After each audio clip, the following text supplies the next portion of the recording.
Hello everyone, कैसे हैं आप सब। आई होप आप अच्छे होंगे। डोर स्टेप यूपीएससी चैनल में आपका स्वागत है। और फर्स्टली आई एम सॉरी, जो प्रॉमिसेस हमने इंट्रोडक्टरी वीडियो में आपसे डिलीवर करने की बात की थी वो अभी तक मैं फुली फुलफिल नहीं कर पाया हूँ। पर्टिकुलरली लास्ट 2 वीक मैंने कोई वीडियोस आपके सामने आपके लिए अपलोड नहीं किया है। आई एम सॉरी, एक्चुअली कुछ ऐसे सीनेरियोज बन गए कि मुझे लगा कि मैं फ्री होकर ही आपसे बातें करूं, डिस्कशन करूं। इस वजह से मैंने वीडियोस अपलोड नहीं किए। I am sorry for that. तो आज मैं दिवाली सेलिब्रेशन आप सबका अच्छा रहा होगा, आई होप। और हाँ, प्लीज़ अगर आप गांव से बिलोंग करते हैं तो पर्टिकुलरली फेस्टिवल्स में होली, दिवाली, रक्षाबंधन, जो कोई भी त्यौहार हमारे हैं जिन्हें आप रिस्पेक्ट करते हैं, छठ पूजा, प्लीज़ आप गाँव में ज़रूर जाएं। वहाँ हमें देखने को मिलेगा कि आज आज भी फेस्टिवल्स को हम कैसे सजो के रखे हुए हैं। इस चमकती धमकती दुनिया से एक इतर है जो जो एक ट्रेडिशन से जुड़ा हुआ है। तो प्लीज़ गाँवों को जरूर किसी दिन हम बात करेंगे इस पे कि कैसे इंडिविजुअलिज्म और वेस्टर्नाइजेशन बाकी चीज़ों का इम्पैक्ट हमारे फेस्टिवल्स पे हो रहा है। कैसे गांव के लोग अब जो शहर चले जाते हैं कहीं पढ़ने के लिए, कहीं एम्प्लॉयमेंट के लिए, तो इवन छुट्टियां मिलती हैं तो भी वो सोचते हैं कि नहीं यहीं रह जाते हैं 2-4 दिन। किसी दिन बात करते हैं इस पे कैसे आजकल मेंटेलिटी बदलती जा रही है लोगों की, लेकिन ये ठीक नहीं है हमारी सोसाइटी के लिए। अब ऐसे नहीं है, हम कॉपी नहीं कर सकते। खैर, आज नहीं बात करते हैं इस पे, किसी दिन बात किया जाएगा। बट प्लीज़ आप जाया करें, ये रिक्वेस्ट है मेरी, हाथ जोड़ के रिक्वेस्ट है आपसे। अगर आप गांव से बिलोंग करते हैं, सोशलाइजेशन आपका गांव में हुआ है, तो प्लीज़ ज़रूर जाएं। तो आज का टॉपिक हमारा है यूएस इलेक्शन हुआ है अभी, और डोनाल्ड ट्रम्प अगले प्रेसिडेंट होने जा रहे हैं। 2.0 आएगा ट्रम्प जी का। तो हम देखते हैं कि कैसा उनका इम्पैक्ट होगा अलग अलग आयामों में, जैसे कि इन्वायरमेंट में, इकोनॉमी में, और जो इस समय कई जगह वॉर चल रहे हैं, जैसे यूक्रेन रसिया वॉर, इसराइल का, या फिर अपने नेबरिंग कंट्री बांग्लादेश में जो चल रहे हैं हालात, उन सब पे क्या इम्पैक्ट होने जा रहा है, और पर्टिकुलरली इंडिया में क्या होने जा रहा है। मैं कोशिश करूँगा कि वीडियो को मैं बहुत शॉर्ट में रखूँ, क्योंकि पिछला वीडियो काफ़ी बड़ा हो गया था, ब्रिक्स का 14 मिनट का था, उसके पहले एसईओ वाला भी 17 मिनट का, 16 मिनट का कुछ ऐसे था। तो मैं कोशिश करूँगा कि इसको मैं 8 मिनट तक ही रखूँ। 3 मिनट तो ऑलरेडी हो रखे हैं। तो ट्रम्प जी जो कि बनने जा रहे हैं वो रिपब्लिकन पार्टी से हैं, तो मोरलेस कंजर्वेटिव आइडियोलॉजी को बिलोंग करते हैं। उसका एक एग्जांपल भी है कि रिसेंट वर्डिक्ट आया जब फेडरल कोर्ट का यूएस के अबॉर्शन पे कि अबॉर्शन बैन करते हैं, तो उस पार्टी ने उसका स्वागत भी किया कि बोला नहीं नहीं सही है।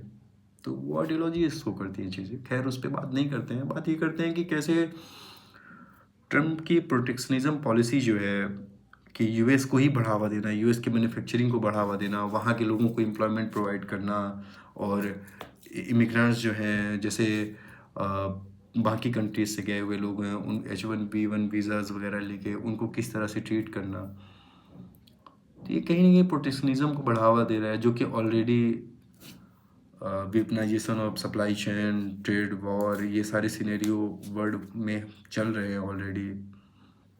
यूएस चाइना के बीच, वेस्टर्न कंट्रीज़ एक तरफ हैं, रसिया, चाइना, ईरान एक तरफ हैं। हम तो वैसे भी मल्टी अलाइनमेंट वाले लोग हैं कि सभी के साथ बात कर लेते हैं। इंडिया का अपना पोजीशन है, non alignment to multi alignment पे हम चल रहे हैं इस समय। तो बात करते हैं कि इकोनॉमी में क्या इम्पैक्ट होगा। पहले तो अब जैसे ट्रम्प का आने से इकोनॉमी में ये इम्पैक्ट होगा कि उन्होंने यूएस में इस कैंपेन के दौरान कई सारी बातें की, जैसे कि उन्होंने टैक्स रेट कम करने की बात की, इससे क्या होगा, इन्फ्लेशन भी में भी कहीं ना कहीं कुछ चेंजेस आएंगे। फेडरल बैंक कुछ एक्शन लेगा, जिससे अब डॉलर बेस्ड मोरलेस तो इकोनॉमी है ही, तो बाकी वर्ल्ड के डिफरेंट सेंट्रल बैंक्स जो हैं जैसे आरबीआई इंडिया का, इन सबको भी फिर उसके बाद कुछ ना कुछ डिफरेंट एस्पेक्ट में करना पड़ेगा चेंजेस। जैसे फिर टेपरिंग किया था एक बार आरबीआई ने, उसी तरह की चीज़ें, ताकि इन्फ्लेशन और फॉरेक्स रिजर्व इन सारी चीज़ों को बैलेंस रखा जा सके, मोटी मोटा तौर पर अगर मैं कहूँ तो। दूसरा हमें देखने को मिलेगा कि हाई टैरिफ इम्पोज करने की बात करते हैं ट्रम्प, ताकि यूएस के लोगों को एम्प्लॉयमेंट मिल सके, डायरेक्ट एम्प्लॉयमेंट, मैन्युफैक्चरिंग सेक्टर वहाँ का और ग्रो करे। तो हमें देखने को मिलेगा कि टैरिफ भी बढ़ेगा, तो इससे बाकी कंट्री पर भी इम्पैक्ट पड़ेगा, क्योंकि यूएस की इकोनॉमी काफ़ी ज़्यादा इम्पोर्ट डिपेंडेंट भी है।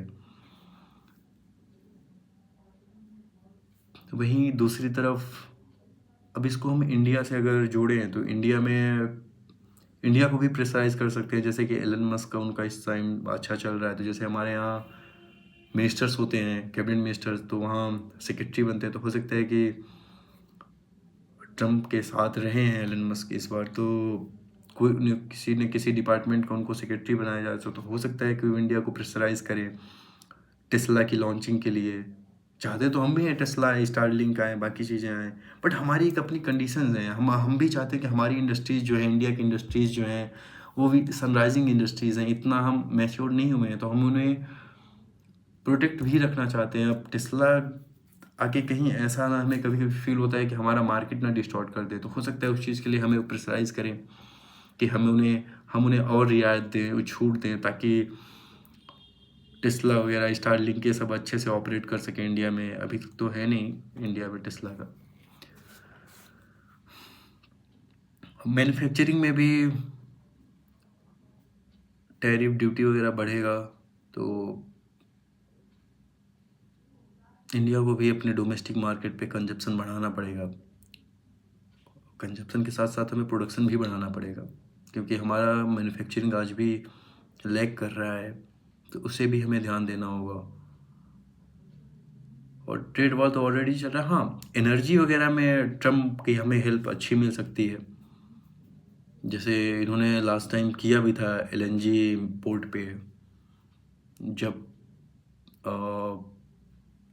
इंडिया को इन्होंने कहा कि आप ईरान से ऑयल बाय करना बंद कर दो।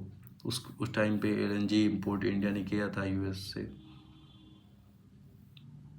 और डिफेंस में हम डिफेंस डील इंडिया की ज़रूर बढ़ेगी यूएस के साथ। और ट्रम्प 1.0 में भी देख सकें, 1.0 में भी देख सकें कि इंडिया ने डिफेंस प्रोक्योरमेंट काफ़ी किया था यूएस से। हाँ, एक और चेंजेस आए कि रिपब्लिकन पार्टी है, तो कहीं ना कहीं हमारे यहाँ भी एनडीए है, इधर भारतीय जनता पार्टी की सरकार है, तो मोरलेस कंजर्वेटिव ही कहा जाता है इनको भी। राइट विंग है, उधर भी राइट विंग है, तो आइडियोलॉजिकल बेसिस पे सपोर्ट रहता है। तो जैसे ट्रम्प 1.0 पे भी देखा गया था कि ह्यूमन राइट वायलेशन, JNK 370 के, इन सब 370 आर्टिकल 370, इन सब पे हमें मोर और लेस यूएस का इतना क्रिटिसिज्म नहीं देखने को मिला था, जैसे डेमोक्रेट्स के टाइम पे देखने को मिलता है। और कनाडा से भी हमारा चल रहा है, चाइना को काउंटर करने के। हाँ, चाइना पे भी हमें यूएस का सपोर्ट मिला था, ट्रम्प के टाइम पे भी मिला था। जैसे हमने क्वाड की एक्टिविटीज़ देखने को काफ़ी इंडो पैसिफिक रीजन पे देखने को मिली। इसी तरह से ट्रम्प ने हिंदूज़ की बात की, बांग्लादेश के हिंदूज़ की बात की, तो हम यहाँ भी कुछ चेंजेस देखने को मिल सकता है।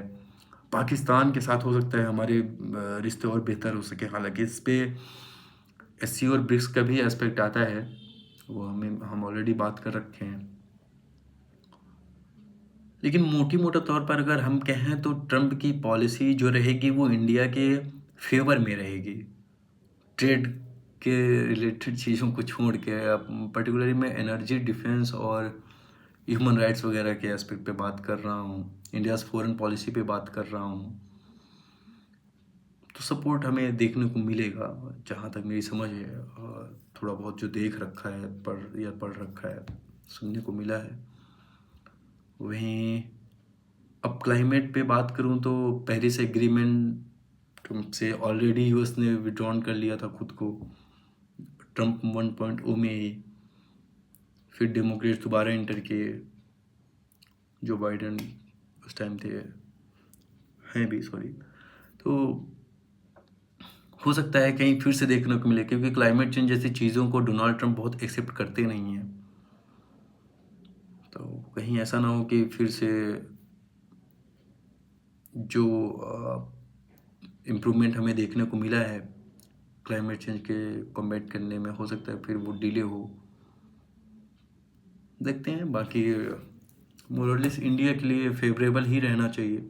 हम तो ऑलरेडी हाउडी मोडी कर रखे हैं, और देखते हैं क्या रहता है। हमारे रिश्ते मोरलेस मुझे लगता है ठीक रहने चाहिए, और ट्रम्प जी की रैलीज़ के दौरान और बाद में भी स्टेटमेंट जो आए वो इंडिया के लिए फेवरेबल ही थे। ये इमिग्रेशन और कुछ चीज़ों को छोड़ दिया जाए, टैरिफ्स वगैरह, तो थैंक यू सो मच। चाहता तो था कि 5-7 मिनट की बनाऊं, बट 11-12 मिनट लग रहा है हो जाएंगे। Thank you so much. मैं कोशिश करूंगा कि रेगुलरिटी मेंटेन की जा सके, और मैं बहुत ब्रीफ में रखना चाह रहा था इसको, क्योंकि लगातार न्यूज़ वगैरह में आ रहा है, तो इस पर कुछ बात करने का ऐसा कुछ बन नहीं रहा था, मुझे समझ में आ नहीं रहा था। बट अगर इन केस आपको कुछ अगर लगता है तो आप मुझे बता सकते हैं, मैं कमेंट बॉक्स पे मैं उस पर वीडियोस अपलोड कर दूंगा। जैसे कोई पर्टिकुलर टॉपिक हुआ, इंडिया यूएस डील का, सिविल न्यूक्लियर डील, ये जो भी रहा हो XYZ, तो अगर आप बोलते हैं तो अपलोड कर देंगे उसमें। Thank you so much.